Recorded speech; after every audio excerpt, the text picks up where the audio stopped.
Bapak, Ibu, Saudara dan Saudari yang terkasih di dalam Tuhan, kembali kita berjumpa di dalam Renungan Mingguan hari Rabu, tanggal 4 Agustus 2021. Kita akan bersama merenungkan sebuah tema, yaitu empati yang memelihara. Sebelum kita bersama merenungkannya, mari kita berdoa mohon pimpinan dari Tuhan. Mari kita berdoa. Kami sungguh bersyukur Tuhan untuk lawatan-Mu, untuk pemeliharaanmu atas kehidupan kami hingga saat ini. Di dalam berbagai pengalaman yang kami jumpai di dalam hidup ini, kami bersyukur pemeliharaan Tuhan senantiasa nyata atas kami. Dan saat ini Tuhan, di dalam syukur kami pun, kami hendak bersama merenungkan sabda-Mu. Biarlah Tuhan yang memampukan kami di dalam ketidakmampuan kami, sehingga kami dapat memahami apa yang menjadi firman-Mu, apa yang menjadi kehendak-Mu atas kami.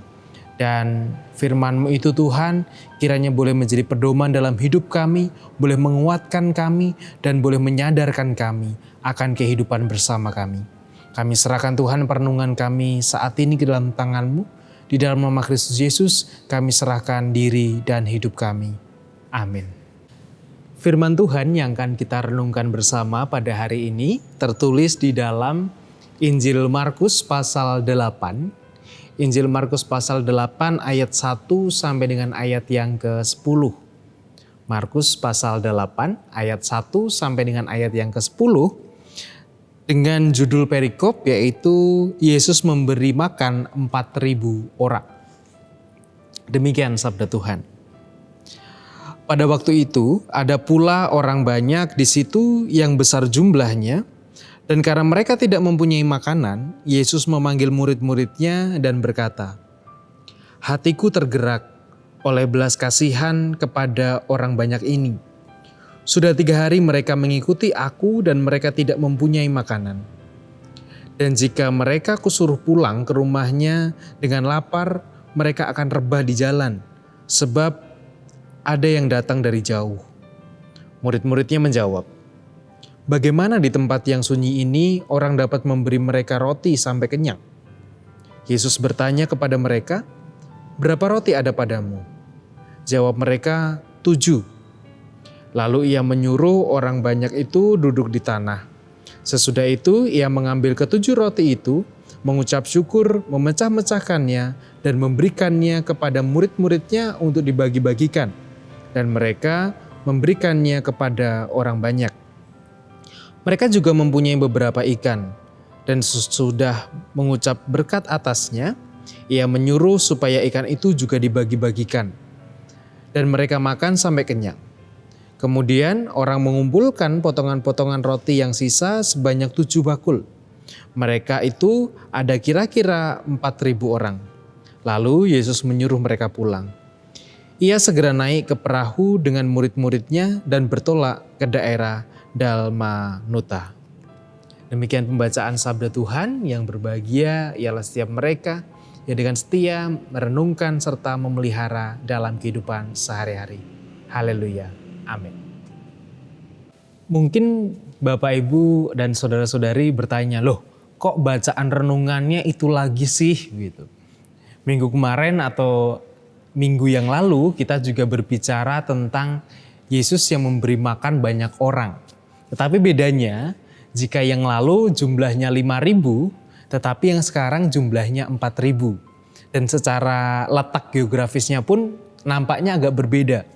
Karena ketika yang lalu itu sekitar di daerah dekat Galilea, tetapi yang ini, saat ini, perikop yang kita baca saat ini, nampaknya tempatnya adalah di sekitar Dekapolis. Atau Dekapolis itu sebutan kalau artinya adalah 10 kota, atau itu untuk sebutan serikat kota-kota yang berada di timur Danau Galilea dan itu berada di wilayah Syria begitu.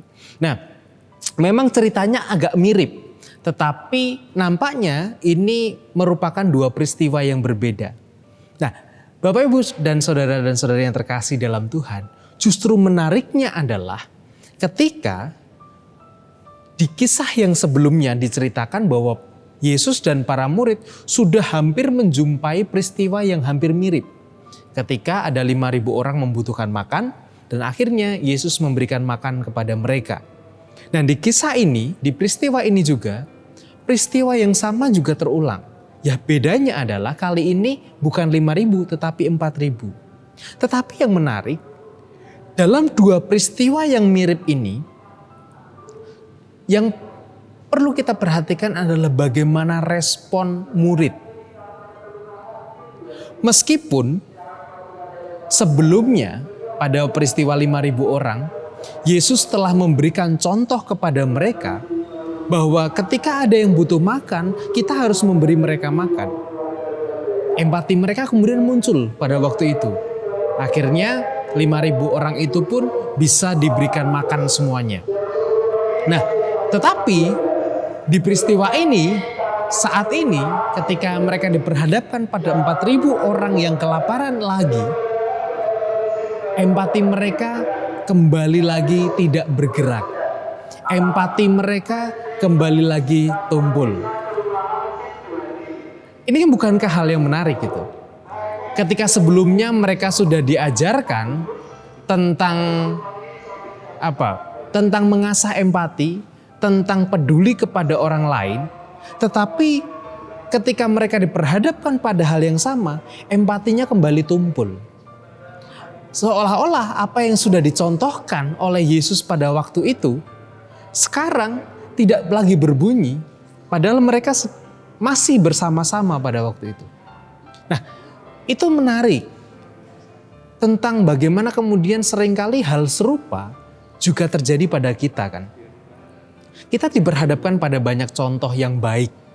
Kita diperhadapkan pada banyak realitas penderitaan. Kita banyak diperhadapkan pada realitas-realitas di mana orang banyak membutuhkan pertolongan.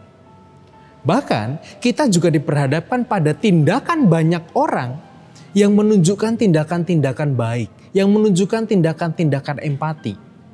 Tetapi ketika kita berada pada situasi itu, empati kita menjadi tumpul. Kita tidak lagi melihat pada contoh empati yang telah dilakukan, contoh kepedulian yang telah dilakukan. Tetapi pada saat ini, pada peristiwa tersebut, empati kita tumpul. Seperti halnya para murid.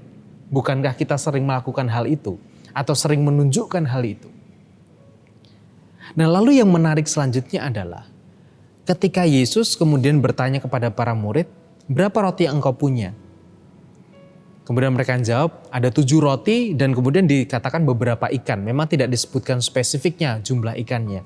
Hanya disebutkan ada 7 roti dan beberapa ikan. Nah, hal ini juga memperlihatkan bahwa Yesus di dalam menolong orang-orang yang kelaparan itu, dia tidak mengada-ada. Artinya bahwa Yesus menggunakan apa yang ada pada mereka. Yesus tidak berandai-andai. Yesus tidak mengatakan bahwa wah seandainya ya kita punya roti 4.000 pasti mereka akan kenyang.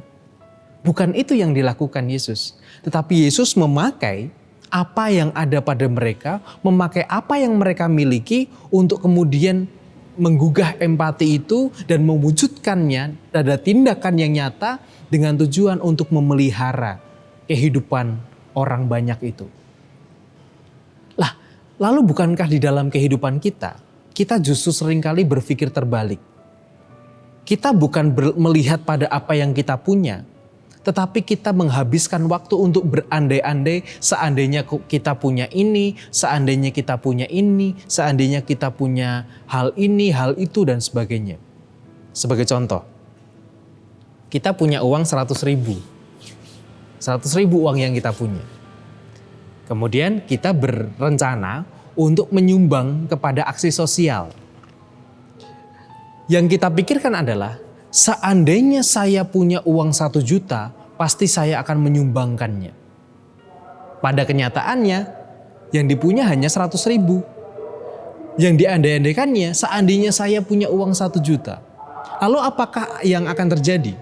Apakah apakah kita akan kemudian langsung menyumbangkannya? Bisa jadi tidak. Karena kita hanya berandai-andai, seandainya itu terjadi dan mungkin hal itu nggak terjadi, maka sampai kapanpun hal itu tidak akan pernah kita tidak akan pernah jadi menyumbangkan. Berbeda halnya ketika kita punya uang 100.000. Kemudian kita menyumbangkan, saya punya uang 100.000, saya mau sumbangkan 10.000. Artinya bahwa kita mau memberikan dari apa yang kita punya, bukan dari apa yang tidak kita punya. Karena kalau kita menunggu, hanya kita mau memberi dari apa yang tidak kita punya, maka mungkin sampai kapanpun kita tidak akan pernah mau menggerakkan empati kita tidak akan pernah mau menggerakkan kepedulian kita guna memelihara sebuah kehidupan. Nah, dari sini kita belajar bahwa mari kita melatih empati kita. Kita terus melatih, kita terus meruncingkan empati kita.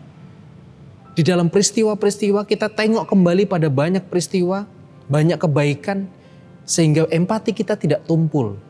Dan yang kedua, mari kita mencoba mengasah empati itu, mewujudkan empati itu dengan apa yang kita punya. Kita punyanya apa? Seperti minggu kemarin saya katakan, kita punyanya apa? Kita punyanya tenaga, kita punyanya pikiran, kita punyanya bakat, kita punyanya bisa melakukan ini itu, ya lakukan itu. Pakai apa yang kita punya. Tidak usah menghabiskan waktu untuk berandai-andai tentang apa yang tidak kita punya. Karena kita menghabiskan waktu itu untuk hal yang tidak kita lakukan. Marilah kita mengasah empati kita untuk memelihara kehidupan bersama kita. Amin. Saat ini mari kita bersama berdoa, menyerahkan hidup kita, pergumulan kita, dan juga pergumulan bersama kita dengan orang-orang yang kita kasihi dan orang-orang yang hidup bersama dengan kita. Mari kita bersama berdoa.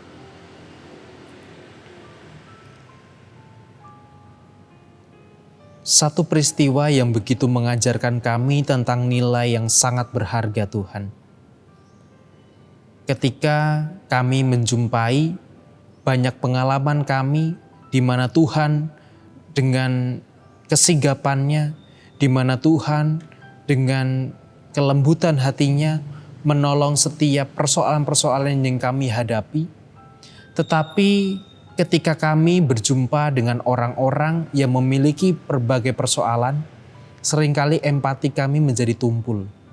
Kami tidak lagi mencontoh tentang apa yang Engkau perbuat atas kami, tetapi kami hanya menuruti keinginan kami hanya mempertumpul empati kami tanpa menajamkannya. Dan seringkali kami juga berandai-andai, kami menghabiskan waktu untuk membayangkan, seandainya kami punya ini, kami akan menolong, seandainya kami punya ini, kami akan peduli, hingga pada akhirnya kami tidak berbuat apa-apa. Tetapi Engkau mencontohkan kepada kami, Engkau memberikan teladan kepada kami, bahwa Engkau memberi dari apa yang Engkau punya. Dan ajar kami Tuhan, untuk kami juga berbuat, untuk kami memberi, untuk kami berkontribusi dengan apa yang kami punya, bukan dengan apa yang tidak kami punya. Dengan demikian kami boleh memelihara kehidupan bersama kami. Kami boleh memelihara kehidupan orang-orang di sekitar kami. Ya Bapa, kami saat ini juga berdoa untuk kehidupan orang tua kami Tuhan, yang bergumul oleh karena usia semakin bertambah, fisik yang menurun, ataupun juga tentang suasana hati yang kacau, suasana hati yang kesepian, ataupun yang semakin banyak ketakutan, semakin banyak kekhawatiran yang mereka rasakan. Kami berdoa untuk Ibu Rusmiati Buyung, Ibu Sarno, Ibu Tugira Sariman, Ibu Tijemangun Sentono, Bapak Seswa Prayetno, Bapak Saharun, Ibu Joyo Pawiro, Bapak Sadal Paulus, Bapak Christian Dauribu, Bapak Elias Sariman, Ibu Mardi Utomo, Ibu Waginah Paijo, dan juga Bapak Ibu serta orang tua kami yang lainnya. Tuhan, biarlah Tuhan menjagai mereka, memberkati mereka di dalam hidup mereka, di dalam hati pikiran mereka, sehingga mereka boleh merasakan kedamaian dan sukacita yang dari Engkau. Kami juga berdoa bagi saudara kami di dalam kehidupannya yang sedang berjuang dengan proses pengobatan, proses penyembuhan dan juga kepulihan mereka Tuhan. Biarlah Tuhan memberkati untuk setiap upaya yang mereka lakukan untuk merawat kehidupan saudara-saudara kami ini. Kami berdoa untuk Bapak dan Ibu Priyono, Ibu Ami Birowo, Bapak Yonatan Purwoko, Ibu Lawiem Suparman, Anak Amoresa, keluarga Bapak Osman Sianipar, Ibu Sri Kusrini Isnanto, Ibu Murjangkung, Bapak Sudarsono, Bapak Wilson Siagian, Bapak Ngatimin, Bapak dan Ibu Budiantono, Saudara Anggi Dwi Krismanto, Ibu Ramini Sukoto yang saat ini sedang dirawat di IGD, Ibu Ana Iritasari, keluarga Bapak Jeffrey Kristanto, Bapak Warsito Utomo, Ibu Siwiyati Sriwiyati, Bapak Jody Ismulyanto, Bapak Rasdiman, Bapak Setiantono, Bapak Larbadio, keluarga Bapak Agung Budi Samodra, Saudara Yunan Widiatmoko, dan juga Bapak Ibu Saudara kami yang lainnya Tuhan.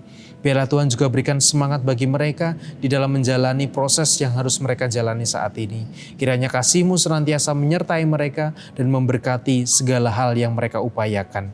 Demikian juga kami berdoa Tuhan untuk kehidupan bersama kami Tuhan di tengah-tengah pandemi ini. Biarlah kami boleh Tuhan berkati, kami boleh Tuhan berikan kekuatan untuk kami dapat memperjuangkan bersama kepulihan bangsa kami, memperjuangkan bersama untuk kesembuhan bangsa kami Tuhan di tengah-tengah pandemi ini. Secara khusus kami berdoa untuk seluruh tenaga nakes yang saat ini sedang berupaya dengan keras. Biarlah Tuhan memberkati kesehatan mereka, memberikan kekuatan bagi mereka. Dan untuk tenaga-tenaga kesehatan yang harus Engkau panggil oleh karena berjuang di dalam situasi pandemi ini, biarlah Tuhan berkati seluruh keluarga yang ditinggalkan. Biarlah mereka boleh merasakan penghiburan dan kekuatan dari Tuhan.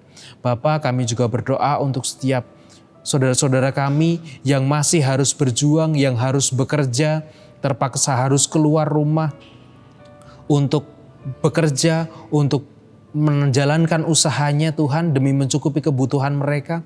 Biarlah Tuhan memberkati mereka, Tuhan yang jagai kesehatan mereka, dan biarlah setiap upaya yang mereka lakukan boleh Tuhan berkati sehingga boleh mendatangkan berkat, boleh mendatangkan kecukupan atas kehidupan dan kebutuhan mereka. Bapa, kami serahkan juga untuk segala pergumulan kami Tuhan, apapun itu, biarlah Tuhan yang hadir dan menolong kami. Kami serahkan Tuhan kehidupan kami saat ini sampai selama-lamanya, dan kami serahkan segala pergumulan-pergumulan kami hanya ke dalam tangan pengasihan-Mu. Di dalam nama Kristus Yesus kami berdoa dan berserah. Haleluya. Amin.